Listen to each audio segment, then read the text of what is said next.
O prato se espatifou no chão da minha cozinha às 2h15 da tarde de uma quinta-feira.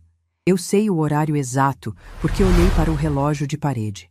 Aquele relógio antigo que meu marido Geraldo comprou na nossa lua de mel em Poços de Caldas. E pensei comigo mesma que nunca mais ia esquecer aquele momento. E não esqueci. Acho que vou carregar essa cena comigo até o último dia da minha vida. O caldo do quiabo escorreu pelos azulejos brancos que eu tinha lavado de manhã, bem cedinho, enquanto o sol ainda nascia. Os cacos da louça se espalharam debaixo da mesa, fazendo um barulho que ecoou pela cozinha inteira. Era a louça da minha mãe. Florezinhas azuis pintadas na borda, pintura simples feita à mão, dessas que não se encontra mais. Ela ganhou de presente de casamento do meu pai e usou a vida inteira sem quebrar nenhuma peça sequer. Quando ela partiu, eu trouxe para minha casa como herança, como lembrança viva do amor dela. E agora estava ali, em pedaços no chão, junto com alguma coisa dentro de mim que também se partiu naquele instante. Meu neto Gustavo, 16 anos, empurrou a cadeira para trás com tanta força que arranhou o piso. Ele se levantou e disse com uma voz carregada de desprezo, uma voz que eu nunca vou esquecer: "Não quero essa comida de pobre. Você só sabe fazer isso, vó." Fiquei paralisada, com o pano de prato na mão, com o avental ainda amarrado na cintura, com o coração apertado de um jeito que eu não sabia que era possível. Olhei para aquele menino que eu ajudei a criar desde que nasceu, que eu embalei quando bebê nas madrugadas frias, cantando as mesmas cantigas que minha mãe cantava para mim, que eu levei para a escola tantas vezes quando a babá faltava, que eu busquei no médico quando estava com febre, que eu sustentava financeiramente sem ele ter a menor ideia, me tratando como se eu fosse menos que nada, como se eu fosse uma empregada que ele podia humilhar sem consequência. Ele nem esperou resposta. Pegou o celular do bolso, disse que ia pedir comida de verdade por aplicativo e foi para o quarto arrastando os chinelos caros no piso. Fechou a porta com força. E eu fiquei ali, sozinha, com 67 anos nas costas, com o cheiro do frango com quiabo que passei a manhã inteira preparando, se misturando com o cheiro amargo da minha humilhação. Me chamo Marta Aparecida dos Santos. Tenho 67 anos e essa história que vou contar mudou completamente a forma como eu me enxergo e como minha família passou a me enxergar também. Mas para vocês entenderem o peso daquele prato quebrado, preciso voltar no tempo e contar quem eu sou de verdade, de onde eu vim e como cheguei até aquela cozinha naquela quinta-feira.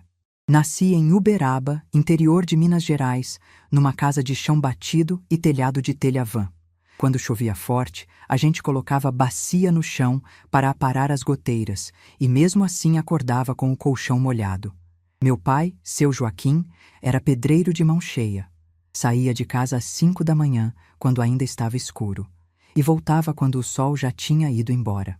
Minhas mãos conheciam bem as dele, ásperas, rachadas, com cimento grudado nas linhas da palma. Mãos de homem honesto que nunca teve medo de trabalho duro. Minha mãe, Dona Conceição, lavava roupa para fora. Eu lembro do tanque de cimento no quintal, do sabão de barra que ela mesma fazia em casa, das mãos dela sempre vermelhas e descascando de tanto esfregar roupa dos outros. Ela cantarolava enquanto trabalhava, músicas antigas de rádio, e eu ainda hoje pego cantando essas músicas sem perceber. Éramos 5 filhos para alimentar, e comida na mesa nunca foi garantia. Teve semana que o jantar era angu com couve e nada mais. Mas minha mãe fazia aquele angu com tanto carinho que parecia banquete. Foi com ela que aprendi a lição mais importante da minha vida. Cozinhar para alguém é a forma mais pura e verdadeira de dizer eu te amo. Comecei a cozinhar aos 9 anos de idade. Minha mãe ficou de cama por meses com uma condição nas costas que os médicos não sabiam explicar. Só mandavam ela descansar. Mas descansar como? Com 5 filhos para criar? Então eu assumi. Acordava de madrugada para fazer o café, preparava a marmita do meu pai, alimentava meus irmãos menores antes de sair para a escola. Minha infância acabou cedo, mas nunca reclamei. Era o que precisava ser feito. Aprendi naquela época que desperdício era pecado, que cada grão de arroz no prato representava suor de alguém, que raspar a panela não era vergonha, era respeito pelo trabalho de quem pôs aquela comida ali. Essas lições eu carreguei a vida inteira. Até aquela quinta-feira, quando meu próprio neto jogou no chão tudo que eu acreditava. Casei aos 22 anos com Geraldo Pereira dos Santos, um caminhoneiro de sorriso largo e mãos calejadas.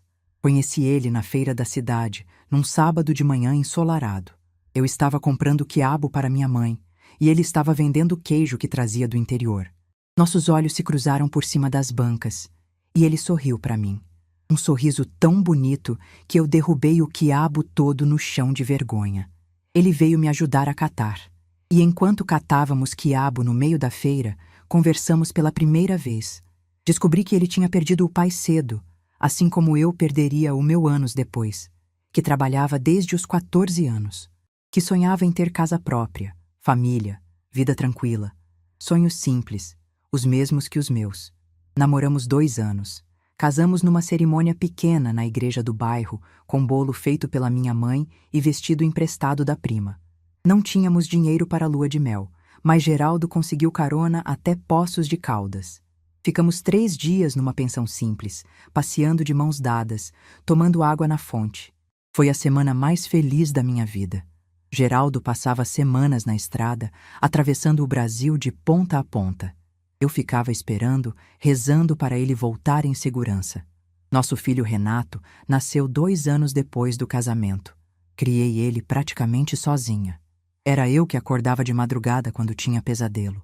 Eu que ajudava com o dever de casa. Eu que ia nas reuniões da escola, nas apresentações, nas consultas médicas. Eu que ensinei ele a andar de bicicleta, a amarrar o sapato, a ser homem de bem. Fiz de tudo para dar a Renato o que eu não tive. Escola boa quando pude pagar, curso de inglês, livros, roupa nova. Queria que meu filho fosse alguém, que tivesse oportunidades que eu jamais tive.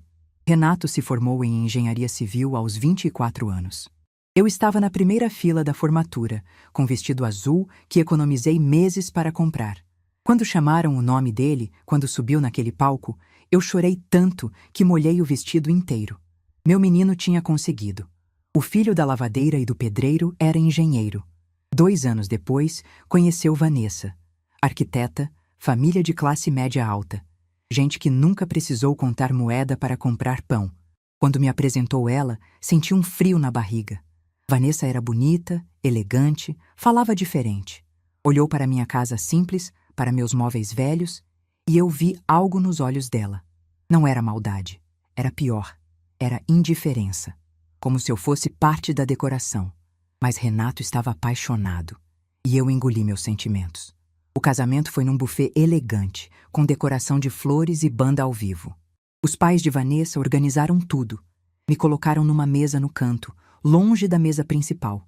Passei a festa sorrindo, fingindo que não percebia os olhares da mãe dela. Geraldo segurou minha mão debaixo da mesa e sussurrou: "Deixa pra lá, Marta. O importante é que o menino tá feliz." Engoli o orgulho, como sempre fazia. 3 anos depois veio Gustavo, meu neto. Quando vi aquele bebê no hospital, prometi que faria qualquer coisa por ele. E fiz. Por 16 anos fiz tudo o que pude e mais. Nos primeiros meses de vida dele, praticamente me mudei para a casa de Renato. Vanessa estava esgotada, Renato trabalhava demais. Eu cozinhava, limpava, lavava roupa, acordava de madrugada para dar mamadeira. Nunca pedi nada em troca. Era meu papel, pensava. Geraldo partiu quando Gustavo tinha 3 anos. Condição cardíaca que sabíamos existir, mas que sempre achávamos que tinha mais tempo. Nunca tem tempo suficiente. A dor foi a maior da minha vida. 32 anos juntos. E, de repente, eu estava sozinha. Me agarrei a Gustavo como boia de salvação. O que ninguém sabia é que Geraldo me deixou mais que saudade. O seguro de vida era considerável. A casa estava quitada. Fui investindo com cuidado, guardando, fazendo render. Nunca gastei com luxo. Minha vida continuou simples, mas minha família precisava. Ou foi o que me fizeram acreditar. Quando Renato quis comprar apartamento maior, faltava dinheiro para a entrada.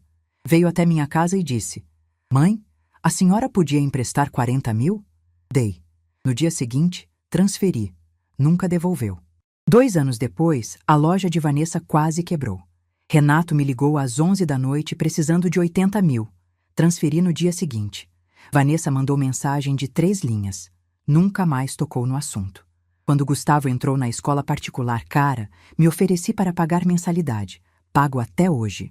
E veio a mesada. R$ 500 por mês na conta de Gustavo. Mas Renato pediu para eu não contar que era eu. Disse que seria constrangedor para o menino receber dinheiro da avó. Na época, concordei. Hoje entendo que a palavra certa era vergonha. Tinham vergonha de mim. Gustavo cresceu sem saber que a avó que ele mal visitava pagava tudo. Os tênis de marca, os jogos caros, o celular novo, as saídas com amigos, tudo da minha conta, através de transferência automática que nunca questionei. Fui me tornando invisível. Aniversários dele em buffets? Ficava sabendo pelas fotos dias depois. Natal? Viajavam com os pais de Vanessa. Eu passava sozinha, vendo fogos pela televisão. Mas quando a babá faltava, quem chamavam? Eu. Quando passava mal na escola, quem buscava? Eu. Quando precisavam de alguém no fim de semana, quem aparecia? Sempre eu. Eu era a avó de emergência, a reserva, a solução barata para os problemas. Até aquela quinta-feira. Renato pediu para eu ficar com Gustavo no fim de semana. Casamento em São Paulo, não queriam levar o menino. Aceitei feliz. Arrumei o quarto, comprei ingredientes, planejei um fim de semana especial. Gustavo chegou na sexta com fones de ouvido. Me deu beijo sem tirar os fones, sem olhar nos meus olhos. Foi para o quarto e passou a noite no celular. No sábado, acordei cedo. Fiz frango com quiabo, receita da minha mãe que fazia para Renato quando era pequeno. Cozinhei com carinho, temperando do jeito certo. Pus a mesa com toalha bordada, pratos bons, copos de cristal. Chamei Gustavo ao meio-dia. Veio arrastando os pés, celular na mão. Sentou, olhou para a mesa, fez careta de nojo. Que isso, vó? Frango com quiabo, meu filho. Sua bisavó fazia para mim, eu fazia para seu pai, agora faço para você. Ele cutucou a comida, levantou um pedaço de quiabo como se fosse nojento e empurrou o prato. Vocês já sabem o que aconteceu. Depois que ele foi para o quarto, fiz o que sempre fiz diante da dor. Trabalhei em silêncio. Peguei a vassoura, varri os cacos, passei o pano no caldo, guardei a comida, lavei a louça, deixei a cozinha brilhando. Fui para meu quarto. Deitei na cama onde dormi sozinha desde que Geraldo partiu. Fiquei olhando para o teto, ouvindo o silêncio se misturar com o barulho do celular dele no quarto ao lado. E naquele silêncio, algo dentro de mim finalmente se quebrou. Não foi o coração. Foi a venda que eu usava nos olhos há anos. Ali, deitada no escuro, enxerguei quem eu tinha me tornado. A financiadora invisível, a avó descartável, a mulher que pagava as contas e engolia desaforo, achando que isso era amor. Mas não era amor, era exploração. Era costume de me ver como menos. Olhei para o teto e uma decisão começou a nascer. Não agi naquela noite, não no calor da humilhação, mas ali, em silêncio, uma semente foi plantada. Uma semente que ia crescer e mudar o rumo dessa história. Porque tem coisas que a gente aguenta calada a vida inteira.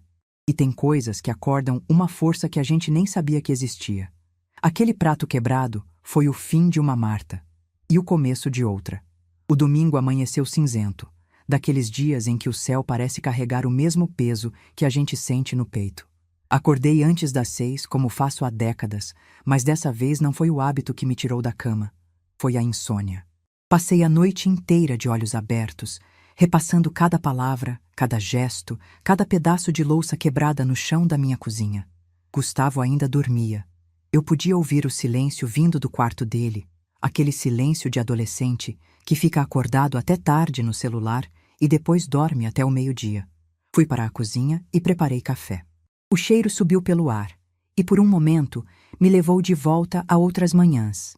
Manhãs em que esse mesmo cheiro acordava Geraldo com um sorriso.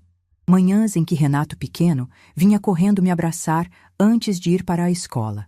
Mas essas manhãs já tinham ido embora há muito tempo. Sentei na mesa da cozinha com a xícara entre as mãos e fiquei olhando para o piso. Estava limpo, brilhando.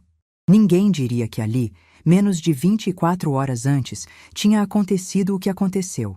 Os cacos já tinham sido varridos, o caldo já tinha sido limpo. Mas dentro de mim, os estragos continuavam intactos. Fiquei pensando na minha mãe, no que ela diria se tivesse visto aquela cena. Dona Conceição, que trabalhou a vida inteira lavando roupa dos outros para colocar comida na mesa dos filhos. Que nunca reclamou, nunca pediu nada, nunca esperou reconhecimento. Que morreu achando que tinha feito pouco, quando na verdade tinha feito tudo. Será que eu tinha me tornado igual a ela? Não na força, não na dignidade, mas na invisibilidade, na aceitação calada de que meu papel era servir e nunca ser servida, dar e nunca receber, amar e nunca ser amada de volta do jeito que eu merecia. A diferença é que minha mãe não tinha escolha. Nasceu numa época em que mulher não tinha voz, não tinha opção, não tinha para onde ir. Eu tinha. Eu tinha uma casa no meu nome, dinheiro no banco, saúde para viver mais 20 anos se Deus quisesse.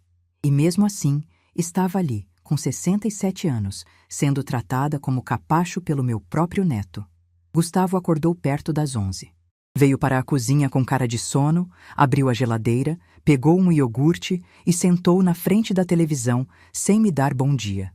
Eu observei tudo em silêncio, medindo cada gesto dele, cada expressão. Não tinha nenhum sinal de arrependimento, nenhuma sombra de culpa. Para ele, o que tinha acontecido no dia anterior era normal.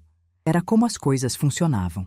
E foi ali, vendo meu neto comer iogurte, assistindo o desenho como se nada tivesse acontecido, que eu entendi uma coisa que deveria ter entendido há anos. Ele não sabia que estava errado porque ninguém nunca tinha ensinado. Renato não ensinou, Vanessa não ensinou e eu também não ensinei.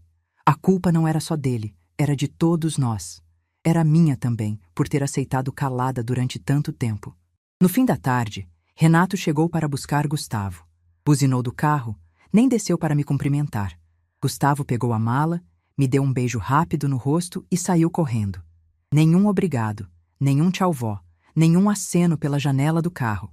Eles foram embora e eu fiquei na porta, vendo o carro desaparecer na esquina, sentindo o vazio tomar conta da casa. Fechei a porta e encostei as costas nela. Respirei fundo. E então fiz algo que não fazia há muito tempo. Chorei. Não foi um choro de tristeza. Foi um choro de raiva. De raiva de mim mesma por ter deixado as coisas chegarem naquele ponto. Por ter confundido amor com submissão. Por ter achado que pagar contas e engolir desaforos era a mesma coisa que ser uma boa mãe e uma boa avó. Chorei até não ter mais lágrimas. Depois lavei o rosto, fiz um chá de camomila e sentei na sala para pensar com clareza. O que eu podia fazer? Confrontar Renato? Ele ia defender o filho, ia dizer que adolescente é assim mesmo, ia prometer que ia conversar com Gustavo e nunca ia conversar. Confrontar Gustavo? Ele ia pedir desculpas só para me calar e na semana seguinte estaria fazendo a mesma coisa de novo. Não, palavras não iam resolver. Palavras nunca resolveram nada naquela família. O que resolvia era ação. E eu tinha uma ação muito clara na minha mão. Fui até o quarto e peguei a pasta onde guardo meus documentos importantes. Abri e comecei a olhar os extratos bancários. As transferências automáticas que saíam da minha conta todo mês. A mensalidade da escola de Gustavo, R$ 3.500. A mesada dele, R$ 500. O seguro do carro de Renato que eu tinha assumido quando ele disse que estava apertado, R$ 800. A faxineira da casa deles que eu pagava porque Vanessa disse que não dava conta de tudo, R$ 1.200. Fiz as contas de cabeça. Todo mês saíam da minha conta R$ 6.000 para sustentar a vida confortável de pessoas que me tratavam como se eu não existisse. R$ 6.000. Por ano eram mais de 70 mil. Em 5 anos, eu tinha transferido quase R$ 400.000 para aquela família, fora os empréstimos que nunca foram devolvidos. Olhei para aqueles números e senti uma mistura de nojo e espanto. Nojo de mim mesma por ter permitido. Espanto por nunca ter parado para fazer essa conta antes. O dinheiro não era o problema. Eu tinha o suficiente para viver bem até o fim da minha vida, mesmo que vivesse mais 30 anos. O problema era o que aquele dinheiro representava. Representava que eu só tinha valor enquanto fosse útil. Representava que meu amor era medido em reais, não em presença, não em respeito, não em consideração. Fechei a pasta e guardei de volta no armário. Ainda não ia fazer nada, não naquela noite. Precisava ter certeza de que não estava agindo por impulso, por raiva do momento. Decisões importantes não se tomam com o coração quente. Minha mãe me ensinou isso. A semana passou devagar. Segunda, terça, quarta. Eu fazia minhas coisas de sempre. Arrumava a casa, ia na feira, assistia minhas novelas, rezava o terço antes de dormir. Mas por dentro, eu estava diferente. Estava observando, prestando atenção em coisas que antes eu deixava passar. Na quarta-feira, Renato me ligou. Achei que fosse para perguntar como eu estava, para saber se tinha acontecido alguma coisa no fim de semana. Mas não. Era para pedir um favor. Vanessa precisava de alguém para receber uma encomenda na casa deles na sexta, porque eles iam estar trabalhando e a faxineira não ia nesse dia. Se eu podia ir lá ficar esperando. Esperar uma encomenda. Era para isso que meu filho me ligava. Não para saber se eu estava bem, se precisava de alguma coisa, se queria companhia. Para esperar uma encomenda. Disse que não podia, que tinha compromisso. Era mentira, mas não me senti nem um pouco culpada. Desliguei o telefone e percebi que minha mão não estava tremendo. Meu coração não estava acelerado. Eu estava calma. Pela primeira vez em muito tempo, eu estava completamente calma. Na quinta-feira, uma semana exata depois do prato quebrado, eu fui ao banco. Cheguei cedo, assim que abriu. Sentei na cadeira de espera e fiquei olhando para as pessoas que entravam e saíam. Gente com pressa, gente preocupada com dinheiro, gente que nem olhava para a senhora de cabelo branco sentada no canto. Mais uma vez, invisível. Mas dessa vez, a invisibilidade jogava a meu favor. Quando chamaram meu nome, fui até o caixa e pedi para falar com o gerente. Seu Marcos, um homem de uns 50 anos que cuida da minha conta há mais de década, me recebeu com aquele sorriso profissional de sempre. Dona Marta, que prazer! Em que posso ajudar? Sentei na cadeira em frente à mesa dele e respirei fundo. Seu Marcos, eu quero cancelar algumas transferências automáticas. Ele franziu a testa, mas manteve o sorriso. Claro, sem problema. Quais transferências? Eu tinha anotado tudo num papel. Entreguei para ele. Todas essas. Ele olhou para a lista. A mensalidade da escola, a mesada, o seguro do carro, a faxineira. Olhou para mim com uma expressão que misturava surpresa e algo parecido com respeito. A senhora tem certeza, dona Marta? São valores consideráveis. Quer que eu entre em contato com os beneficiários para... Não precisa, cortei. Só cancela. A partir de hoje. Ele assentiu devagar. A senhora está bem? Aconteceu alguma coisa? Por um momento pensei em contar, em desabafar com aquele homem que eu mal conhecia sobre tudo o que tinha acontecido. Mas não era o lugar nem a hora. Estou ótima, seu Marcos. Melhor do que estive em anos. Ele processou o cancelamento em silêncio. Quando terminou, me entregou os comprovantes. Pronto, dona Marta. As transferências foram canceladas. A partir do mês que vem, nenhum valor sai mais automaticamente. Guardei os papéis na bolsa e me levantei. Obrigada, seu Marcos. Disponha. E dona Marta? Parei na porta e olhei para ele. A senhora está fazendo a coisa certa. Seja lá o que for. Não respondi. Só sorri e saí. No caminho de volta para casa, passei na padaria e comprei pão de queijo fresco. Passei na floricultura e comprei um vasinho de violetas para colocar na janela da cozinha. Passei no açougue e comprei um pedaço de carne boa para fazer um jantar caprichado. Para mim. Só para mim. Cheguei em casa e preparei tudo com calma. Coloquei música no rádio. Aquelas músicas antigas que minha mãe cantava. Cozinhei sem pressa, temperando do meu jeito, fazendo do meu gosto. Pus a mesa com a toalha bonita, acendi uma vela, servi uma taça de vinho que estava guardada há meses na geladeira. E jantei sozinha, em paz, pela primeira vez em muito tempo, sentindo que aquela refeição era uma celebração, não uma obrigação. Enquanto comia, pensei no que viria pela frente. Renato ia descobrir no mês seguinte, quando as contas começassem a voltar. Gustavo ia perceber quando a mesada não caísse na conta. Vanessa ia surtar quando a faxineira cobrasse diretamente dela. Ia ter ligação, ia ter choro, ia ter acusação. Mas eu estava pronta. Tinha passado 67 anos da minha vida cuidando dos outros.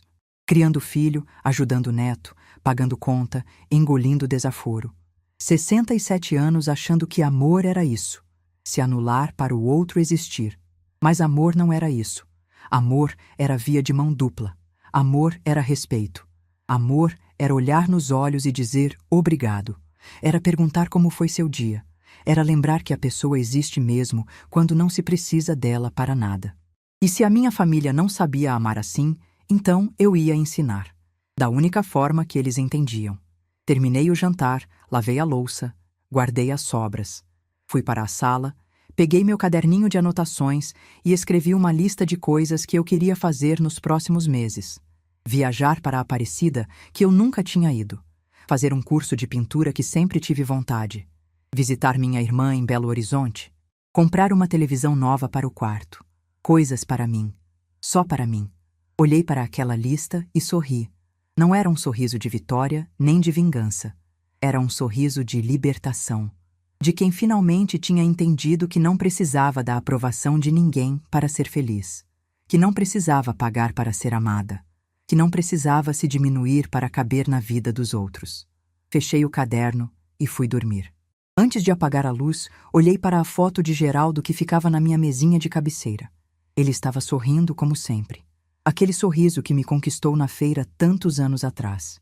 Você ia me apoiar, né, velho? Sussurrei para a foto. Você sempre disse que eu era forte demais para o meu próprio bem, que um dia eu ia acordar. Deitei a cabeça no travesseiro e fechei os olhos. Naquela noite, pela primeira vez em uma semana, eu dormi em paz. Um sono tranquilo, sem pesadelos, sem acordar no meio da madrugada com o coração apertado. O prato tinha quebrado. A louça da minha mãe estava perdida para sempre. Mas eu estava começando a me reconstruir, pedaço por pedaço, escolha por escolha. O mês passou mais rápido do que eu esperava. Ou talvez tenha passado na velocidade normal e eu é que estava vivendo de um jeito diferente. Pela primeira vez em anos, acordava de manhã sem aquela sensação de peso no peito. Tomava meu café com calma, assistia ao jornal, fazia minhas caminhadas na praça. Tinha até voltado a conversar com as vizinhas na calçada no fim da tarde, coisa que eu tinha deixado de fazer porque estava sempre correndo para resolver algum problema da família de Renato. Dona Aparecida, minha vizinha de porta, comentou que eu estava com outra cara. Perguntou se eu tinha mudado o cabelo, se estava tomando algum remédio novo. Eu só sorri e disse que estava cuidando mais de mim. Ela não precisava saber dos detalhes. Era uma terça-feira do início do mês seguinte quando tudo aconteceu. Eu lembro que estava na cozinha preparando um almoço simples, arroz, feijão e uma carne moída refogada quando meu celular tocou. Olhei para a tela e vi o nome de Renato. O coração acelerou um pouco, confesso, mas respirei fundo e atendi com a voz mais calma que consegui. Alô? Mãe, a senhora pode me explicar o que está acontecendo? A voz dele estava diferente. Não era a voz de sempre, aquela voz apressada de quem liga só para pedir favor. Era uma voz tensa, nervosa, quase tremendo. Acontecendo como, filho? Eu fui no banco hoje resolver umas coisas e descobri que as transferências pararam. Todas elas. A escola do Gustavo, a mesada dele, o seguro do carro, a faxineira. Tudo parou, mãe. Faz quase um mês. Desliguei o fogo da panela e sentei na cadeira da cozinha. Não por fraqueza, por preparação. Sabia que aquela conversa ia ser longa. É verdade, Renato. Eu cancelei. Silêncio do outro lado. Um silêncio pesado que durou vários segundos. Eu podia ouvir a respiração dele ficando mais forte. A senhora cancelou? Por quê? Aconteceu alguma coisa? A senhora está precisando de dinheiro? Está doente? Quase ri. Quase. A primeira preocupação dele não era saber se eu estava bem. Era saber por que o dinheiro tinha parado. Não estou doente, Renato. Estou muito bem, na verdade. Melhor do que estive em anos. Então, por que a senhora fez isso? A escola já mandou aviso de mensalidade atrasada. A Vanessa está surtando porque a faxineira cobrou direto dela e ela não tinha dinheiro separado para isso. O Gustavo está sem mesada há um mês e não para de reclamar. Respirei fundo antes de responder. Filho, eu pago a escola do Gustavo há 6 anos. Pago a mesada dele há 4. Pago a faxineira de vocês há 3. Paguei a entrada do apartamento, paguei para salvar a loja da Vanessa. Você tem ideia de quanto dinheiro já saiu da minha conta para sustentar a vida de vocês? Outro silêncio. Mãe, eu sei que a senhora ajudou muito, mas... Não é ajuda, Renato. Ajuda é eventual. O que eu fazia era sustento. Sustento fixo, todo mês, sem falhar. E em troca, o que eu recebia? Ele não respondeu. Vou te contar o que eu recebia, filho. Recebia ligação pedindo favor. Recebia convite para ficar com o Gustavo quando vocês precisavam de babá de última hora. Recebia foto de aniversário uma semana depois porque ninguém lembrava de me chamar para a festa. Recebia Natal sozinha, assistindo fogos pela televisão, enquanto vocês viajavam com os pais da Vanessa. Minha voz não tremeu. Não levantei o tom. Falei com a mesma calma com que estava preparando meu almoço. Mãe, a senhora está exagerando. A gente sempre... Renato, seu filho jogou um prato de comida no chão da minha cozinha. A comida que eu passei a manhã inteira fazendo com amor. A louça era da sua avó Conceição. Ele olhou para o que eu tinha preparado e disse que era comida de pobre, que ele ia pedir comida de verdade por aplicativo. Silêncio total. Dessa vez, mais longo. O Gustavo fez isso? Fez. Na quinta-feira do fim de semana que vocês me pediram para ficar com ele. E você sabe o que mais, Renato? Ele nem sabia que era errado, porque ninguém nunca ensinou para ele que a avó que ele trata como empregada é a mesma que paga tudo na vida dele. Ouvi um barulho do outro lado. Parecia uma porta se abrindo. Vozes ao fundo. Vanessa. Ela devia ter chegado e encontrado Renato no telefone. O que foi? Com quem você está falando? A voz dela estava irritada. Com a minha mãe, respondeu Renato. Pergunta para ela por que as transferências pararam. A Cláudia está cobrando o mês atrasado e eu tive que... Vanessa, agora não. Como agora não? Eu preciso saber quando. Vanessa! A voz de Renato subiu num tom que eu raramente tinha ouvido. A discussão continuou ao fundo, abafada, mas eu conseguia captar pedaços. Vanessa perguntando o que estava acontecendo. Renato tentando explicar. Ela ficando cada vez mais alterada. Fiquei em silêncio, ouvindo. Não por curiosidade mórbida, por necessidade de entender até onde ia a falta de noção daquela família que eu tinha sustentado durante tanto tempo. Depois de alguns minutos, Renato voltou ao telefone. Mãe, a senhora ainda está aí? Estou. Eu não sei o que dizer. Eu não sabia que o Gustavo tinha feito isso. Ele nunca me contou.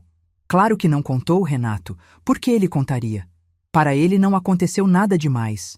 Eu sou só a avó velha que faz comida estranha e fica feliz quando ele aparece. Sou a reserva, a solução barata. Não sou gente de verdade com sentimentos de verdade. Mãe, não é assim. É sim, Renato. É exatamente assim. E você sabe por quê? Porque você ensinou. Você e a Vanessa ensinaram ele a me tratar assim. Toda vez que vocês me ligavam só quando precisavam de algo. Toda vez que vocês esqueciam de me convidar para as coisas importantes. Toda vez que vocês pegavam meu dinheiro e nem diziam obrigado. Vocês ensinaram para o Gustavo que eu não tinha valor. Ouvi o som de choro. Não era de Renato. Era de Vanessa ao fundo. Não sei se era choro de arrependimento ou de desespero por causa do dinheiro. Talvez fosse os dois. O que a senhora quer que eu faça, mãe? A pergunta veio carregada de cansaço e derrota. E ali, naquele momento, eu senti uma pontada no coração. Renato ainda era meu filho. O menino que eu criei sozinha, que eu ensinei a andar de bicicleta, que eu consolei quando tinha pesadelo. Por um segundo, a mãe em mim quis dizer que estava tudo bem, que eu voltava a pagar tudo, que a gente esquecia esse assunto. Mas então lembrei do prato quebrado, da louça da minha mãe, em cacos no chão, da voz do meu neto dizendo comida de pobre. E a Marta nova falou mais alto que a mãe velha. O que eu quero, Renato, é respeito. Só isso. Quero ser tratada como gente, não como caixa eletrônico. Quero ser convidada para os aniversários, não chamada só quando a babá falta. Quero que meu neto saiba quem eu sou de verdade, não a velha chata que ele pode humilhar sem consequência. E as transferências? As transferências acabaram. Vocês são adultos, Renato. Você é engenheiro, Vanessa tem a loja dela. Vocês têm condição de pagar a escola do filho de vocês, de pagar a própria faxineira, de dar mesada com o próprio dinheiro. Mas, mãe, a gente se organizou contando com essa ajuda. Vai ser difícil. Vai ser difícil, sim.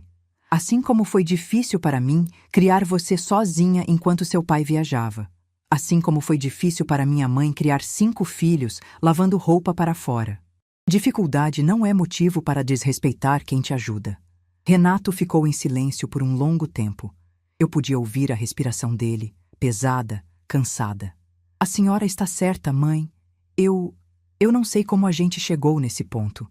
Eu juro que não percebi. Eu sei que você não percebeu, filho. E talvez essa seja a parte mais triste de tudo isso. Vocês me tratavam mal sem nem perceber. Eu tinha me tornado tão invisível que nem o desrespeito vocês conseguiam enxergar. Ouvi Vanessa se aproximando de novo. A voz dela estava mais baixa agora, menos histérica. Deixe eu falar com ela, disse Vanessa.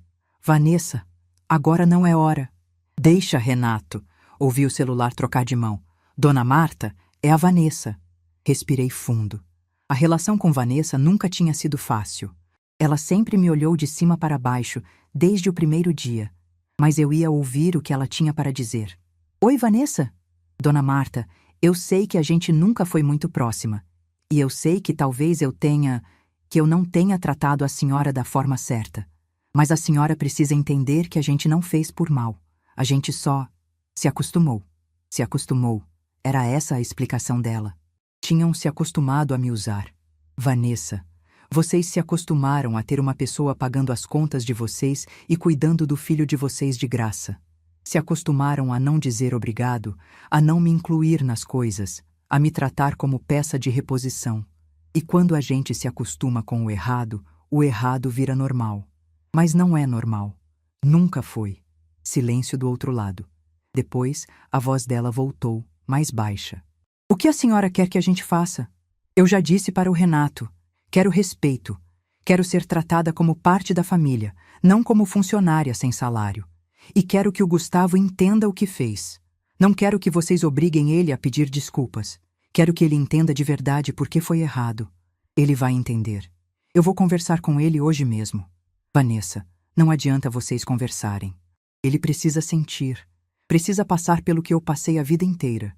Não ter dinheiro caindo na conta do nada, não ter sempre alguém para resolver os problemas. Precisa aprender o valor das coisas. Vanessa ficou em silêncio. Acho que pela primeira vez ela estava realmente ouvindo o que eu dizia. Eu preciso ir agora, disse. Meu almoço está esfriando. Dona Marta, a senhora não quer vir jantar aqui em casa essa semana? Para a gente conversar melhor, pessoalmente? Pensei por um segundo. Uma parte de mim queria dizer não. Queria manter a distância que eu tinha conquistado. Mas outra parte sabia que se eu realmente queria que as coisas mudassem, precisava dar uma chance para eles mostrarem que podiam mudar. Vou pensar, Vanessa. Mas se eu for, quero que o Gustavo esteja presente. E quero que ele saiba, antes de eu chegar, que a mesada dele vinha de mim, que a escola dele era paga por mim, que tudo que ele tinha de graça era eu quem dava. Eu vou contar para ele, hoje. Então me liga depois e a gente vê sobre o jantar. Desliguei o telefone e fiquei olhando para a parede da cozinha. Meu almoço realmente tinha esfriado. Mas eu não estava com fome. Estava sentindo algo diferente. Uma mistura de alívio e apreensão. Tinha feito o que precisava fazer. Tinha dito o que precisava dizer. Agora era esperar para ver se aquela família que eu tanto amava era capaz de mudar. Levantei da cadeira e fui esquentar a comida. Enquanto mexia a panela, pensei em Geraldo. No que ele diria se estivesse ali. Provavelmente ia me abraçar e dizer que eu tinha demorado demais para fazer isso. Que ele sempre soube que eu era mais forte do que deixava parecer. Estou tentando, velho, sussurrei para o ar. Estou tentando consertar o que deixei quebrar. O telefone tocou de novo. Olhei para a tela. Era um número que eu não conhecia. Atendi desconfiada. Alô? Vó? Era Gustavo. A voz dele estava diferente. Trêmula, nervosa. Vó, é verdade? O pai acabou de me contar. É verdade que era a senhora que pagava minha escola? Minha mesada? Tudo? Engoli em seco. É verdade, Gustavo. Silêncio. Depois um soluço. Meu neto estava chorando. Vó, eu não sabia. Eu juro que não sabia. Eu achava que era do pai. Eu nunca... Vó, me desculpa. Pelo que eu fiz aquele dia. Pelo prato. Pela comida. Por tudo. As lágrimas vieram aos meus olhos também. Mas eu não podia ceder agora. Não podia deixar que um pedido de desculpas apressado resolvesse anos de desrespeito. Gustavo, Eu aceito suas desculpas. Mas desculpa é só palavra. Você vai precisar me mostrar que entendeu de verdade, que mudou de verdade. Eu vou mostrar, vó. Eu prometo. Então a gente conversa. Mas não agora. Agora eu preciso almoçar. Desliguei o telefone e me sentei para comer. Enquanto mastigava o arroz com feijão que eu mesma tinha feito, pensei em como a vida dá voltas. Uma semana antes, eu estava no chão da cozinha catando cacos de louça. Agora, meu neto estava me ligando chorando, pedindo perdão. Mas eu sabia que ainda não tinha acabado. Palavra é fácil, difícil é ação. E eu ia esperar para ver o que aquele menino era capaz de fazer para provar que tinha mudado. 3 semanas se passaram desde aquela ligação. 3 semanas em que eu vivi minha vida do meu jeito, sem correr para resolver problema de ninguém, sem atender telefone no primeiro toque com medo de ser urgência. Fiz minhas caminhadas na praça, tomei café com Dona Aparecida, assisti minhas novelas em paz. Até comecei um curso de pintura em tela que uma igreja do bairro oferecia de graça nas tardes de quarta-feira. Descobri que gosto de misturar cores, de ver uma imagem nascer do nada numa tela branca. Renato me ligou 2 vezes nesse período. Na primeira, quis saber se eu tinha pensado sobre o jantar. Disse que sim, que tinha pensado, mas que ainda não estava pronta. Na segunda, me contou que eles tinham reorganizado as finanças, que Vanessa estava trabalhando mais na loja, que tinham dispensado a faxineira e agora dividiam as tarefas de casa entre os 3. Inclusive o Gustavo, que nunca tinha lavado um prato na vida, agora era responsável por manter o próprio quarto limpo e ajudar na cozinha. Ouvi tudo em silêncio, sem comentar muito. Não era por frieza. Era porque eu precisava ver para acreditar. Palavra bonita ao telefone qualquer um diz. Eu queria ação. Era um sábado de tarde quando a campainha tocou. Eu estava na sala vendo um programa de culinária, anotando uma receita de bolo de milho que parecia fácil de fazer. Estranhei porque não esperava ninguém. Minhas visitas eram sempre combinadas com antecedência. Levantei devagar, com aquela cautela que a gente desenvolve com a idade, e fui até a porta.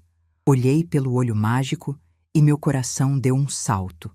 Era Gustavo, sozinho, com uma sacola de supermercado na mão e a cara mais sem jeito que eu já tinha visto naquele menino. Abri a porta e fiquei olhando para ele. Ele estava diferente. Não fisicamente, ainda era o mesmo adolescente de 16 anos, alto, magro, com aquele cabelo que nunca fica no lugar. Mas tinha algo nos olhos dele que eu não reconhecia. Parecia humildade ou vergonha, talvez os dois. Oi, vó. Oi, Gustavo. Ficamos nos olhando por alguns segundos. Ele mudou o peso de um pé para o outro, claramente desconfortável. Posso entrar? Me afastei da porta e fiz sinal para ele passar. Ele entrou devagar, olhando ao redor como se estivesse vendo minha casa pela primeira vez. Ou talvez estivesse vendo de verdade pela primeira vez, com olhos diferentes. Senta aí na sala. Quer água? Suco? Água, por favor. Fui até a cozinha, peguei um copo de água gelada e voltei. Entreguei para ele e sentei na poltrona de frente. Ele bebeu a água inteira de uma vez, como se estivesse morrendo de sede, ou de nervosismo. Como você veio até aqui? Perguntei. Ele olhou para o chão antes de responder. De ônibus. Franzi a testa. Gustavo nunca tinha andado de ônibus na vida. Sempre foi levado e buscado de carro, por Renato, por Vanessa, por motorista de aplicativo quando os pais não podiam. Ônibus era coisa de gente comum, como eu já tinha ouvido Vanessa dizer uma vez. De ônibus, sozinho? Peguei 3 conduções para chegar aqui. Me perdi uma vez, desci no ponto errado, tive que perguntar para um senhor que vendia pamonha na rua qual era o caminho. Demorei quase 2 horas. Fiquei em silêncio, esperando ele continuar. Vó, eu precisava vir. Precisava falar com a senhora pessoalmente. Não no telefone, não por mensagem. Pessoalmente. Assenti com a cabeça, ainda sem dizer nada. Ele respirou fundo, colocou a sacola de supermercado no chão ao lado do sofá e me olhou nos olhos. Pela primeira vez desde que chegou, me olhou nos olhos de verdade. Eu fui muito grosseiro com a senhora, não só aquele dia do prato, antes também. Eu não ligava para a senhora, não perguntava como a senhora estava, não dizia obrigado por nada. A senhora era só a avó que aparecia quando meus pais precisavam. Eu nem sabia que era a senhora que pagava minha escola, minha mesada, tudo. Ele parou, engoliu em seco e continuou. Quando meu pai me contou, eu fiquei em choque. Sério, vó, eu achava que ele e minha mãe tinham dinheiro sobrando. Que a vida era fácil assim mesmo. Nunca tinha parado para pensar de onde vinha tudo que eu tinha. Os tênis, os jogos, as saídas com meus amigos. Eu achava que era normal. E agora? Perguntei. Agora eu sei que não é. Que alguém trabalhou a vida inteira para juntar esse dinheiro. Que alguém acordou de madrugada, lavou roupa, cozinhou, abriu mão de um monte de coisa para ter o que me dar. E esse alguém era a senhora. E eu joguei comida no chão da sua casa e disse que era comida de pobre. A voz dele falhou no final. Vi os olhos dele se encherem de lágrimas, mas ele não deixou cair. Ficou ali, segurando, mordendo o lábio. Gustavo, deixa eu terminar, vó. Por favor. Fiz sinal para ele continuar. Essas 3 semanas foram as piores da minha vida. Não por causa do dinheiro. Eu não ligo para a mesada. De verdade. Arrumei um estágio numa papelaria perto de casa, estou trabalhando 3 tardes por semana. O dinheiro é pouco, mas é meu. Pela primeira vez na vida, é meu de verdade. Senti algo se mover dentro do meu peito. Orgulho, talvez. Ou esperança. O que me fez mal foi pensar no que eu fiz com a senhora. Toda noite, antes de dormir, eu lembrava do prato quebrando. Da cara da senhora naquele dia. Da comida no chão. E eu sentia tanta vergonha que queria voltar no tempo. Ele se inclinou para a frente, apoiando os cotovelos nos joelhos. Eu pesquisei na internet como fazer frango com quiabo. Vi um monte de vídeo, anotei tudo, comprei os ingredientes. Tentei fazer em casa semana passada. Ele pegou a sacola do chão e tirou de dentro um pote de plástico. Não ficou bom. Ficou horrível, na verdade. O frango ficou seco, o quiabo ficou babando, o tempero ficou errado. Minha mãe provou e quase cuspiu. Ele deu um sorriso triste. Mas eu trouxe mesmo assim, porque eu queria que a senhora visse que eu tentei, que eu quis fazer a mesma comida que a senhora fez para mim, mesmo sabendo que não ia ficar igual. Ele estendeu o pote para mim. Olhei para aquele pote de plástico com frango com quiabo mal feito, preparado por um adolescente de 16 anos que nunca tinha pisado numa cozinha de verdade, que atravessou a cidade de ônibus pela primeira vez na vida só para me entregar aquilo. E pela primeira vez em muito tempo, eu senti que as lágrimas queriam vir. Peguei o pote. Abri a tampa. O cheiro que saiu não era o cheiro da receita da minha mãe. O frango estava ressecado, o quiabo mole demais, o caldo ralo, mas era o cheiro de esforço, de tentativa, de alguém que estava realmente tentando consertar o que tinha quebrado. Levantei, fui até a cozinha e peguei um garfo. Voltei para a sala, sentei de novo e comi uma garfada daquele frango com quiabo. Era horrível. Sério. Era provavelmente o pior frango com quiabo que eu já comi na vida. O tempero estava todo errado, a carne estava dura, o quiabo tinha babado tanto que parecia gosma. Mas eu comi. E comi mais uma garfada. E mais uma. Gustavo me olhava com os olhos arregalados. Vó, a senhora não precisa comer isso. Eu sei que está ruim. Está péssimo, concordei, ainda mastigando. Mas é o prato mais gostoso que eu comi em muito tempo. Ele não entendeu na hora. Ficou me olhando com cara de confusão. Gustavo, não é sobre o sabor. É sobre o que isso significa. Você veio até aqui de ônibus, sozinho, sem avisar ninguém. Você tentou fazer uma receita que nunca fez na vida. Você está aqui, na minha frente, me pedindo desculpas de verdade. Não por telefone, não porque seus pais mandaram, porque você quis. Os olhos dele se encheram de lágrimas de novo. Dessa vez, ele não conseguiu segurar. Uma lágrima desceu pelo rosto dele e ele limpou rápido com a manga da camisa. Eu errei muito, vó. Eu sei que errei. Errou, mas está tentando consertar. E isso é o que importa. Coloquei o pote na mesa de centro e estendi a mão para ele. Ele olhou para minha mão sem entender direito, mas pegou. Apertei os dedos dele com força. Quer aprender a fazer direito? Ele levantou os olhos, surpreso. Como assim? Frango com quiabo. Quer aprender a fazer do jeito certo? Do jeito que minha mãe me ensinou, que eu ensinei seu pai quando ele era pequeno?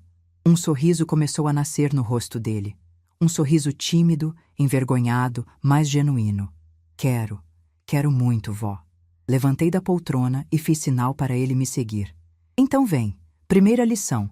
Quiabo não pode babar. O segredo é fritar primeiro com um pouquinho de limão. Fomos para a cozinha. Eu coloquei o avental que sempre uso para cozinhar e peguei um outro, mais velho, que era do Geraldo. Entreguei para Gustavo. Coloca isso. Ele olhou para o avental com respeito, como se fosse algo precioso. Era do vovô? Era. Ele não cozinhava quase nada, mas usava esse avental para fazer churrasco nos fins de semana. Dizia que homem de verdade sabe preparar comida para a família. Gustavo vestiu o avental devagar, quase com reverência. Ficou grande nele, mas não importava. Passamos as próximas 2 horas na cozinha.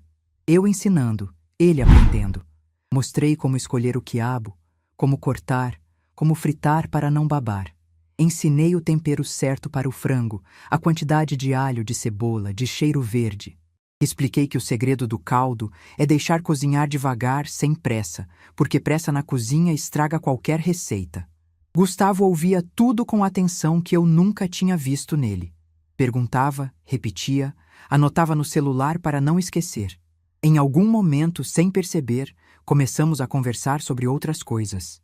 Ele me contou do estágio na papelaria, do chefe que era durão, mas justo, de como estava aprendendo a mexer no caixa e a atender cliente. Eu contei para ele sobre o curso de pintura, sobre as amigas que tinha feito lá, sobre o quadro de flores que eu estava tentando pintar, mas que estava ficando mais para girassóis mutantes do que para rosas. Ele riu. E eu ri também. E por um momento, pareceu que aqueles 16 anos de distância entre nós tinham sumido. Quando o frango com quiabo ficou pronto, colocamos na mesa. Dessa vez, a mesa da minha cozinha não estava com toalha bordada nem pratos de porcelana. Estava com toalha de plástico e pratos do dia a dia. Mas estava completa de um jeito que não estava há muito tempo. Gustavo provou primeiro. Fechou os olhos enquanto mastigava. Vó, isso aqui é muito bom. Você que fez a maior parte. Eu só orientei. Ele sorriu. Aquele sorriso que me lembrava Geraldo, que me lembrava Renato quando era pequeno. Posso vir aqui toda semana para a senhora me ensinar outras receitas? Olhei para aquele menino que 1 mês antes tinha jogado minha comida no chão e vi algo que não via há muito tempo. Possibilidade. Possibilidade de reconstruir algo que eu achava que estava perdido para sempre. Pode. Toda quarta-feira depois do meu curso de pintura. Você vem, a gente cozinha juntos e depois janta. Combinado. Ele estendeu a mão para selar o acordo, como se fosse um contrato sério. Eu apertei a mão dele, firme. Mas tem uma condição, eu disse. Qual? Você vem de ônibus, sozinho, sem os pais trazerem de carro. Ele riu. Pode deixar, vó, já aprendi o caminho de cor. Terminamos de jantar e ele ajudou a lavar a louça. Sem eu pedir, sem reclamar. Lavou, secou e guardou nos lugares certos.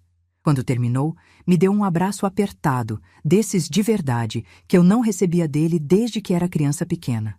Obrigado, vó, por me dar outra chance.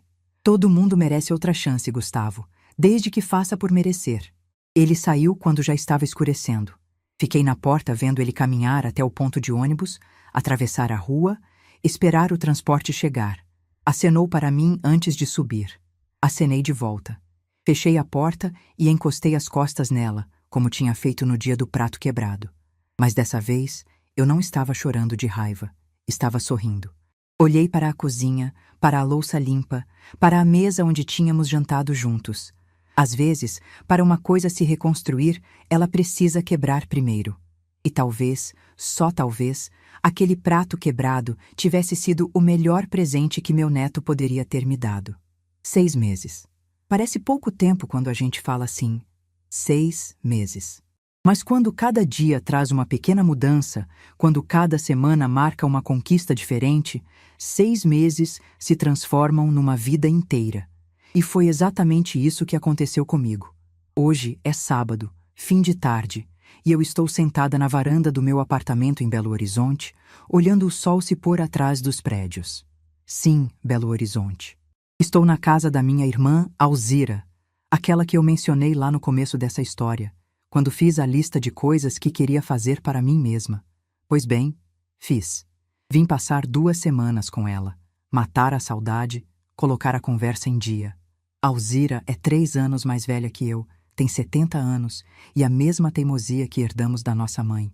Quando contei para ela tudo o que tinha acontecido, desde o prato quebrado até a reconciliação com Gustavo, ela ficou em silêncio por um longo tempo.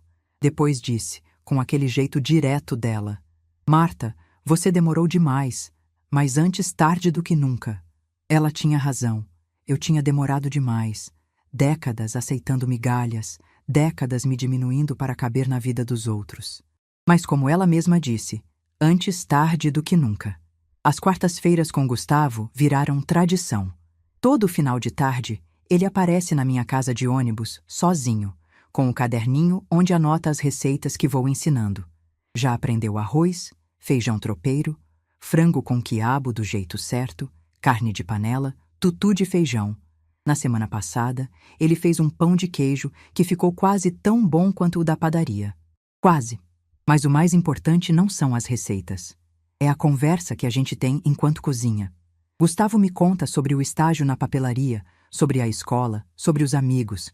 Descobri que ele gosta de desenhar, que sonha em fazer faculdade de design, que tem medo de decepcionar os pais. Descobri também que ele se sentia sozinho, mesmo tendo tudo que o dinheiro podia comprar. Que usava as coisas materiais para preencher um vazio que ele não sabia nomear. Um dia, enquanto picávamos cebola juntos, ele me perguntou: Vó, como a senhora sabia que o vovô era o homem certo? Fiquei em silêncio por um momento, lembrando de Geraldo, do sorriso dele na feira, das mãos calejadas que seguravam as minhas com tanta delicadeza. Respondi: Eu não sabia, Gustavo. A gente nunca sabe de verdade. Mas eu senti. Senti que ele me via, entende? Não via só uma moça bonita ou uma esposa em potencial. Via eu de verdade, com todos os meus defeitos e qualidades. E isso é raro. Quando alguém te vê de verdade, segura essa pessoa e não larga. Ele ficou pensativo. Depois disse: Eu nunca tinha visto a senhora de verdade, né, vó? Antes de tudo isso acontecer. Não tinha, concordei. Mas agora vê. E isso é o que importa. O estágio na papelaria virou emprego de meio período. O dono gostou tanto do trabalho de Gustavo que ofereceu um contrato formal com carteira assinada. O salário não é muito, mas é dele. Ganho com o próprio esforço, suado com as próprias mãos. Na semana passada, ele me mostrou orgulhoso o primeiro contra-cheque. Tinha um brilho nos olhos que eu nunca tinha visto antes. O brilho de quem conquistou algo por mérito próprio. E sabe o que ele fez com o primeiro salário? Não comprou tênis de marca, não comprou jogo novo, não gastou com besteira. Ele guardou. Disse que está juntando para uma coisa especial, mas não quis me contar o que era. Deixei para lá. Às vezes, os jovens precisam ter seus segredos. Com Renato e Vanessa, a relação também mudou. Não vou dizer que está perfeita, porque seria mentira. Ainda tem momentos de desconforto, ainda tem conversas que parecem forçadas. Mas o básico mudou.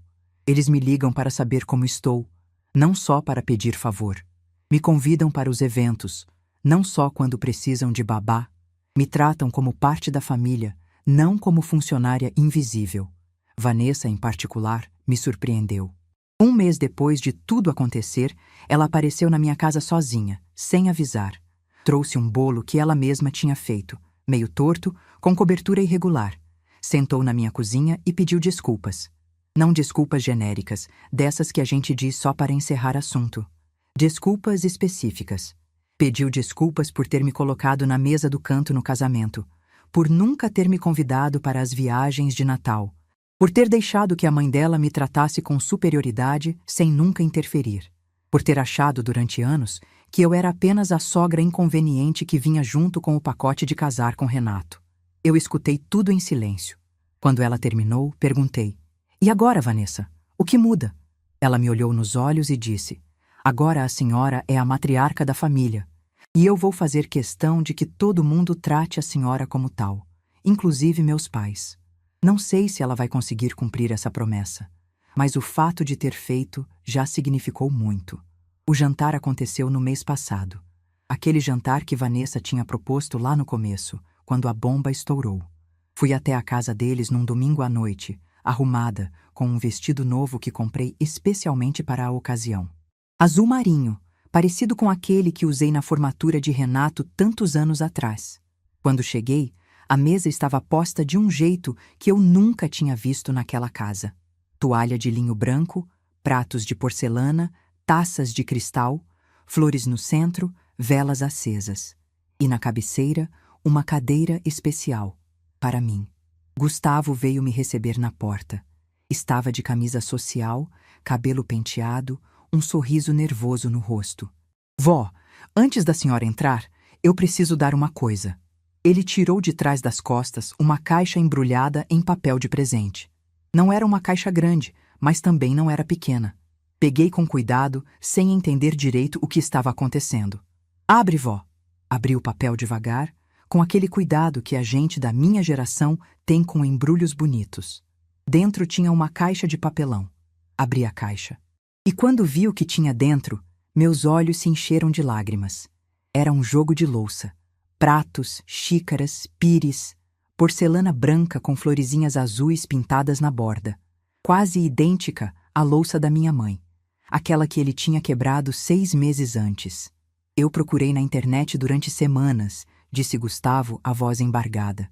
Não achei igualzinha, porque não fabricam mais, mas achei essa que é parecida. É para começar uma coleção nova, vó. Uma nossa. Não consegui falar nada. Só abracei aquele menino com toda a força que eu tinha. Um abraço longo, apertado, desses que dizem mais do que qualquer palavra poderia dizer. Eu comprei com meu dinheiro. Ele sussurrou no meu ouvido. Do estágio, fui juntando desde o primeiro salário. Ali, abraçada com meu neto na porta da casa do meu filho, segurando uma caixa de louça que representava muito mais do que simples objetos, eu entendi que tudo tinha valido a pena. A dor, a decisão difícil, os meses de incerteza, tudo tinha nos trazido até aquele momento. O jantar foi diferente de qualquer outro que eu já tinha participado naquela família. Sentei na cabeceira, no lugar de honra. Renato sentou à minha direita, Vanessa à minha esquerda, Gustavo de frente. E sabe o que mais? Os pais de Vanessa estavam lá. Seu Osvaldo e Dona Regina, os mesmos que me olhavam de cima para baixo no casamento, os mesmos que passavam todos os natais com a família enquanto eu ficava sozinha. Dona Regina, que nunca tinha dirigido mais do que 2 palavras para mim em quase 20 anos, veio me cumprimentar assim que cheguei. Disse que Vanessa tinha contado tudo o que aconteceu. Disse que ficou envergonhada por nunca ter me dado o devido valor. Não sei se foi sincero ou se foi só educação forçada pela filha. Mas, de qualquer forma, foi mais do que eu jamais tinha recebido dela. Durante o jantar, Gustavo levantou e fez um brinde. Um brinde para mim.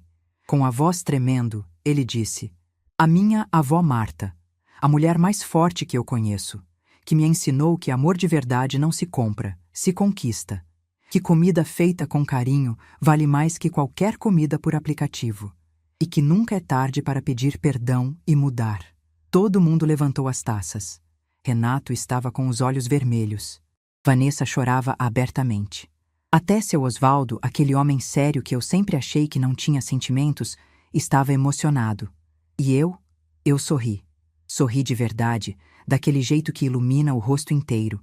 Porque naquele momento, sentada na cabeceira daquela mesa, cercada por pessoas que finalmente me viam de verdade, eu entendi que tinha conseguido. Não tinha conseguido vingança. Nunca quis vingança. Tinha conseguido algo muito mais valioso: respeito, reconhecimento, lugar.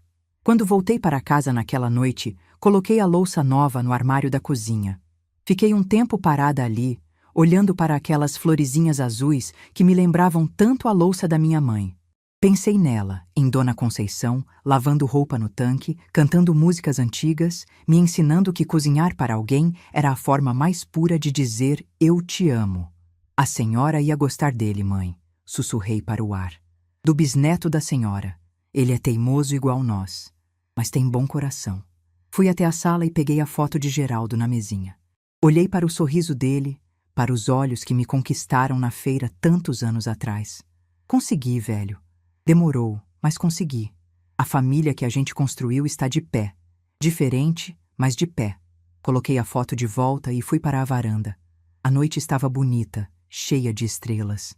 Sentei na cadeira de balanço que Geraldo comprou quando nos mudamos para essa casa. A mesma cadeira onde eu sentava para amamentar Renato quando ele era bebê. Pensei em tudo o que tinha acontecido nos últimos 6 meses. No prato quebrado, na decisão no banco, na ligação de Renato, no Gustavo na minha porta com frango com quiabo queimado. Pensei nas quartas-feiras de culinária, no estágio, na louça nova. No jantar, no brinde, nos olhos cheios de lágrimas de uma família que finalmente tinha aprendido a me ver. E pensei em vocês, que estão ouvindo essa história agora. Talvez vocês se identifiquem com alguma parte dela. Talvez tenham uma mãe, uma avó, uma tia que está passando por algo parecido. Talvez sejam vocês mesmos que estão se sentindo invisíveis dentro da própria família. Se for esse o caso, eu quero dizer uma coisa: nunca é tarde para exigir respeito. Nunca é tarde para dizer basta. Nunca é tarde para ensinar às pessoas que te amam que amor de verdade é via de mão dupla. É consideração, é olhar nos olhos e dizer obrigado. Eu passei 67 anos achando que amor era sacrifício silencioso. Que ser boa mãe e boa avó significava se anular para os outros existirem. Que meu valor dependia do quanto eu era útil para as pessoas ao meu redor. Mas eu estava errada. Amor não é isso. Amor é respeito mútuo.